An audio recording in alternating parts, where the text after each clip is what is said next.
otherwise check down. I mean, quick, simple things. It's a tough defense to do that against them. But get the ball out of his hands in a hurry because he can't afford to make mistakes. And his receivers haven't helped him a lot of times, especially early in the season. The ball. That's why I said all the passing game components, the protection, the receivers, and the quarterback play, they got to avoid third downs against Bama. You can't ask Mettenberger to do it on third down.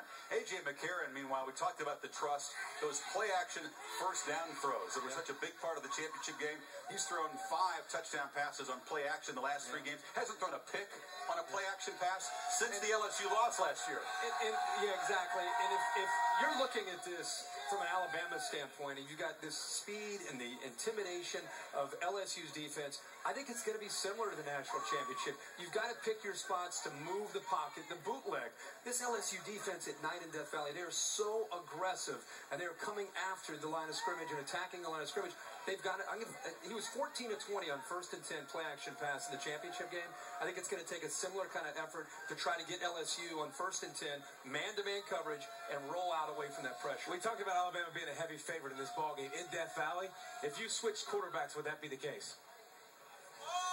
If you gave A.J. McCarron and if you gave LSU A.J. McCarron, would that be the case? Would not be a heavy favorite. I don't think it'd be. Obviously, it'd be a completely different feel. I mean, he commands that much respect. I mean, that's the biggest difference. Is. Yeah, and it's going to be a big performance and a big moment for Mettenberger. Yeah. Speaking of favorites, while we have you, Steve Spurrier said that Alabama is so good, he favored over a few teams on Sunday. You played on Saturdays and Sundays. Pete Carroll said, ain't no way. Ain't no way. Well, I agree with no way, but if it was the Jacksonville Jaguars, is that really an NFL team? I mean, to me, that would be a little bit different. But I compare that, though, the trenches where Alabama always wins. Like, I was 6'3", 275 as a high school senior. My dad was about 5'10", 200 pounds. 273? Yeah, I was. My dad put his hands on me. He dominated me because the grown man strength. So I think the trenches would be the biggest disadvantage. See, to me, but Jaguars are awful. You start talking about Alabama versus an NFL team. That's like the kiss of death. Alabama needs to focus just on LSU. That's why Nick Saban is so frustrated with the outside noise. That's the last thing he wants to hear about. Who's got the coaching advantage in that game?